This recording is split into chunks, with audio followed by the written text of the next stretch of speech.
Guys, magre-react ako pagkatapos ng video na ito. Guys, yung video na ito yung power ng US. Napakalakas po, ang dami nilang mga military bases. Nakapaligid po sa China. Tara, panoorin natin. Let's go! Go! Welcome to my YouTube channel. U.S. bases positioned against China 2024. The U.S. has two island chains around the coast of China. The stars indicate major U.S. bases. The U.S. is the biggest power in the Pacific, with rings of military bases blocking and warning China. The U.S. and Australian governments constantly present China as a military threat, pointing to its claims over Taiwan and its actions in the South China Sea.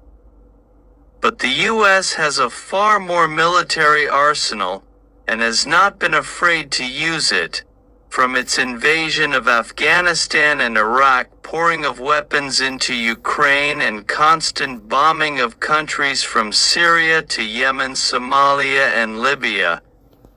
China is effectively encircled by U.S. bases all across the Pacific, threatening a catastrophic war between the world's two greatest powers. The U.S. became the preeminent power in the Pacific after the defeat of Japan in 1945. It was U.S. military power that won the war, eclipsing the old imperial powers of Britain, France, and the Netherlands, who began retreating from their Asian colonies. Since then, the U.S. has sought to maintain control over the entire Pacific Ocean through a string of bases, and it is now expanding its military footprint in the area further as part of preparations for war against China. Island chain. In 1951, U.S. military planners developed the first island chain security theory in an effort to preserve U.S. control of the Pacific, right up to the Chinese coastline. This was a response to the development of the Cold War in Asia. In October 1949, the U.S.-backed Kuomintang lost the civil war in China to the Chinese Communist Party and fled to Taiwan. Then the U.S. fought a bloody war in Korea against North Korean and Chinese troops backed by Russia, just as the U.S. Joint Army and Navy Board developed War Plan Orange for a possible war with Japan in the 1920s and 1930s. The U.S. developed plans for war against China. It sought to secure a first chain or fence stretching from the Japanese islands to Taiwan, the Philippines, and the island of Borneo, split mainly between Malaysia and Indonesia. The threat of U.S. firepower stopped Chinese efforts to reclaim Taiwan in 1954 and 1958. The U.S. also established new military bases across South Korea and occupied Japan and re-established control of bases in the Philippines, which had been a U.S. colony before the war. Active duty. Most of these bases remain active today. In 2021, the U.S. Defense magazine 1945 wrote that the U.S. Indo-Pacific Command has some 375,000 military and civilian personnel working across the Asian Pacific. The U.S. maintains 56,000 active-duty military personnel at more than 80 bases and other facilities across Japan, the most in any one country outside the U.S. About half are based in Okinawa. Through the Cold War, the U.S. pointed nuclear weapons at China from bases in Japan, Taiwan, and South Korea. Nuclear weapons were moved from Okinawa to the Iwakuni base near Hiroshima in 1966, When the U.S. ambassador to Japan, Edwin O. Reischauer, learned of their presence, which was a violation of the treaty with Japan, he told the U.S. State Department that he would resign and go public with the information if they were not removed within 90 days. The weapons were removed shortly thereafter. Improvements in ballistic missile technology and nuclear-armed submarines mean the U.S. no longer needs these nuclear weapons bases. Today there are still 5,000 Marines and 2 Air Force squadrons stationed at Iwakuni. The U.S. ran Okinawa via an appointed U.S. High Commissioner until May 1972, with local people having no say, after which it was returned to Japan. But U.S. troops stayed. Power projection. Another 30,000 U.S. personnel are based in South Korea, which the U.S. has never left following the Korean War in the 1950s. Camp Humphreys, southwest of Seoul in South Korea, is the largest U.S. overseas military base in the world with more than 500 buildings. It is just 540 kilometers from the city of Dalian on the Chinese mainland with a population of more than 7 million people. That is the same distance as driving between Sydney and Wodonga on the Victorian border. The U.S. Army calls the base the largest power projection platform in the Pacific. With the addition of the nearby Osan Air Base and the Kusan Air Base another 116 kilometers south, the U.S. can project power both north into North Korea and west into China. In the Philippines, the U.S. still has access to 5 air bases, following the closure of its large naval base at Subic Bay and the Clark Air Base in the early 1990s. The Financial Times reported in January that the country is planning to allow U.S. forces to pre-position weapons and other supplies on 5 more bases in addition. Taiwan is another key link in the chain. The U.S. seeks to guarantee Taiwan's de facto independence from China through arms sales and military support. A procession of U.S. politicians including Nancy Pelosi have staged provocative visits in the last year to declare their solidarity with Taiwan, and U.S. President Joe Biden has repeatedly said the U.S. would defend it against any Chinese invasion. The U.S. also has an agreement with Singapore that allows it to use naval and air bases there, which sit in a vital strategic choke point on the Straits of Malacca at the entry to the South China Sea. Blockade. Ewan Graham, a fellow in defense and security at the Lowy Institute, has described the island chain as the U.S. defensive perimeter in the Western Pacific, adding that no powers have ever really contested it, not even the Soviet Union during the height of the Cold War.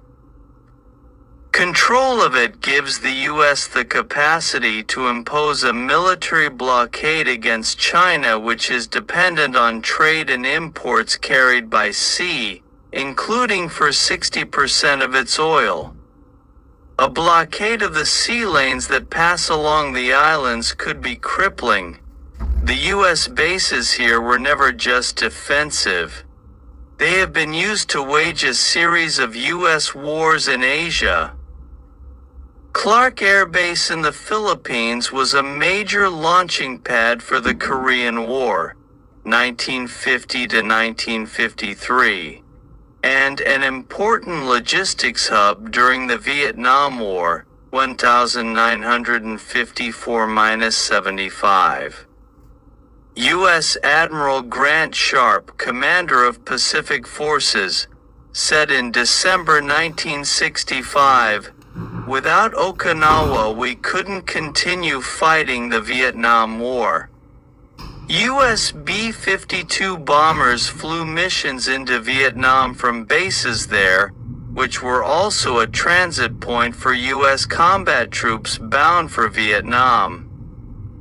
To assert its control over the Pacific, 2 more island chains have been identified and built up by the U.S. since the theory was first devised. The second island chain stretches from the Bonin or Ogasawara Islands 1,000 kilometers south of Tokyo to the Mariana Islands including Guam, the Caroline Islands, part of Micronesia, and West Papua, controlled by Indonesia. South of these are the U.S. bases in Australia around Darwin. New front line. Guam is already one of the most important U.S. bases in the Pacific. The U.S. is expanding its operations there to boost its aircraft strike capacities in any war with China. U.S. bases on Guam, the largest island in the Marianas, include the Andersen Air Force Base hosting 8,000 U.S. military personnel and their families.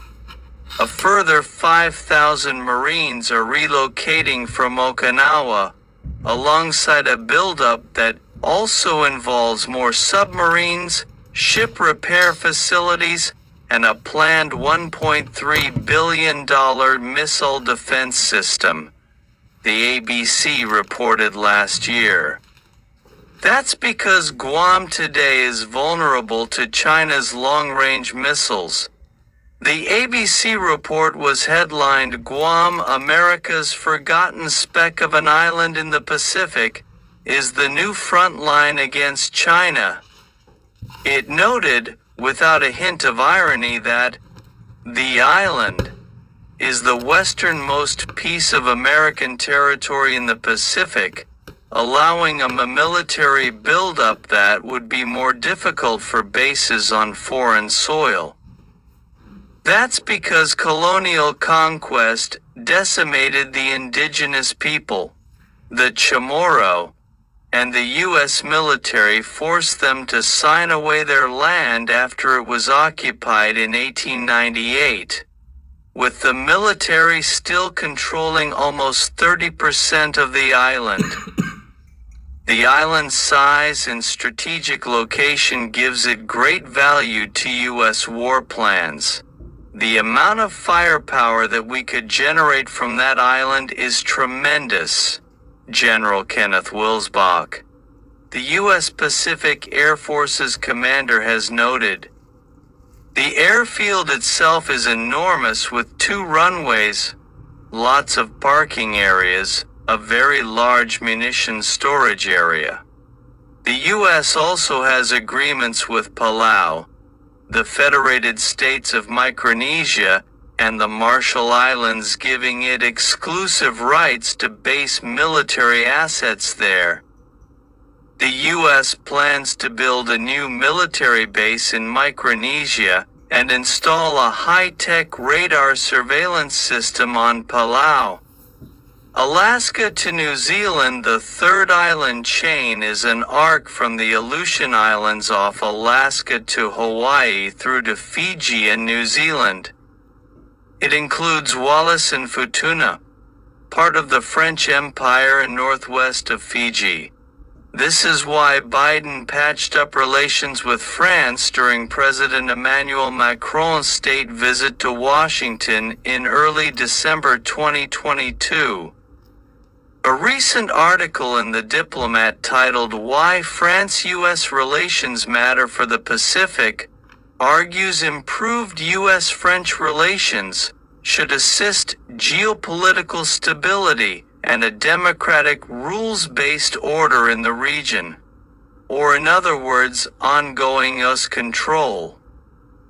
U.S. bases in Australia and the growing integration of Australia's armed forces into the U.S. military are another part of its push against China. We should support all the US bases in Australia, including Pine Gap, NT, the Northwest Cape, Washington, and the new B-52 buildup at Tyndall, NT. The US is the force for democracy. It is a ruthless power that seeks to protect the entire planet. We should support US bases and its preparations for war with China everywhere. Thank you for watching. Please like, subscribe, share, and comment. Don't forget to hit the notification bell for more updates. See you in my next video. God bless us all. Guys, overall, number 1 pa din yung US sa military power. Pangalawa lang yung China, pangatlo yung Russia, pang-apat yung India. So, pero just in case sa Pilipinas, pag nagkaroon ng, huwag naman sana, pero halimbawa lang, kung gigirahin ng China ang Philippines, maraming magre-react. Number 1 ang US. So, pag nag-react ang US, matatalo at matatalo ang China dahil at the moment, matagal na pala napapaligiran yung yung China. Napapaligiran siya ng maraming US bases sa paligid. Halimbawa lang yung sa South Korea, sa Japan, sa Taiwan pala meron ding US bases. Kaya pala tinutulungan din ng US yung Taiwan na mananatiling independent sa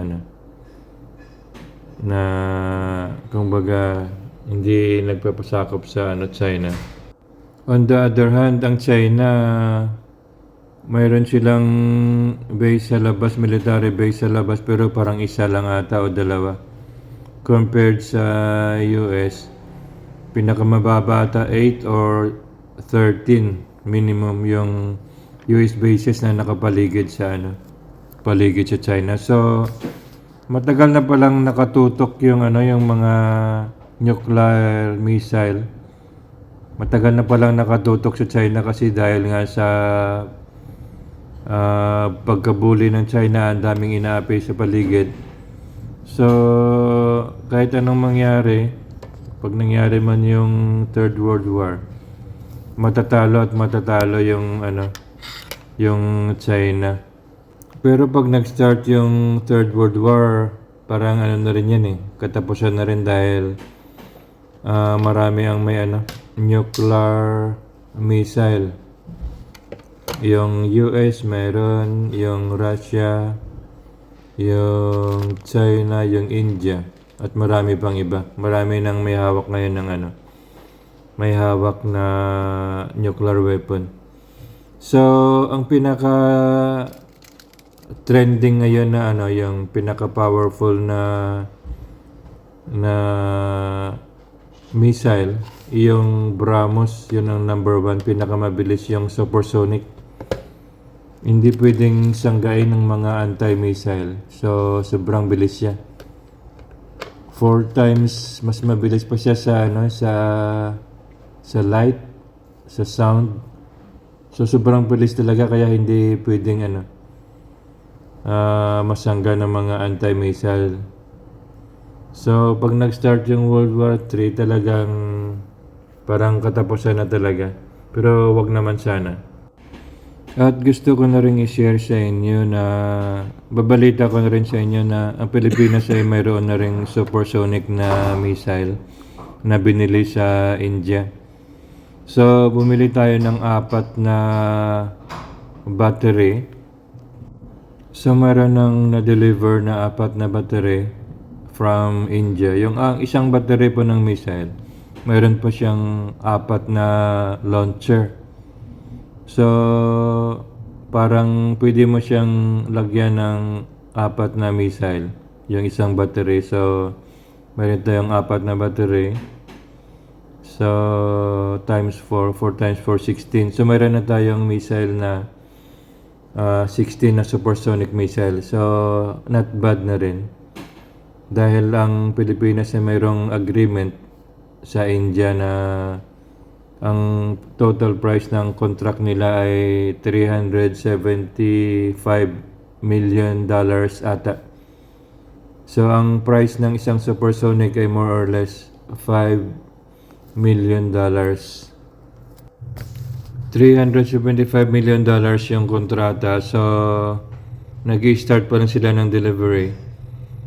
Probably tuloy-tuloy ang pag-purchase natin ng battery ng supersonic missile.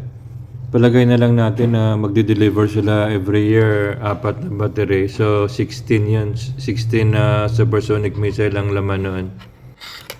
Kung ako sa mga military natin, yung 16 missile na yon, yung supersonic, lagyan din nila ng nuclear warhead para mayroon din tayong pantabla sa China just in case. Itutok na rin natin yung 16 na yun na supersonic. So pag nangyari man yung uunahan tayo ng China, at least makaganti man lang tayo, di ba? So meron din tayong panlaban just in case na makaganti man lang tayo, di ba?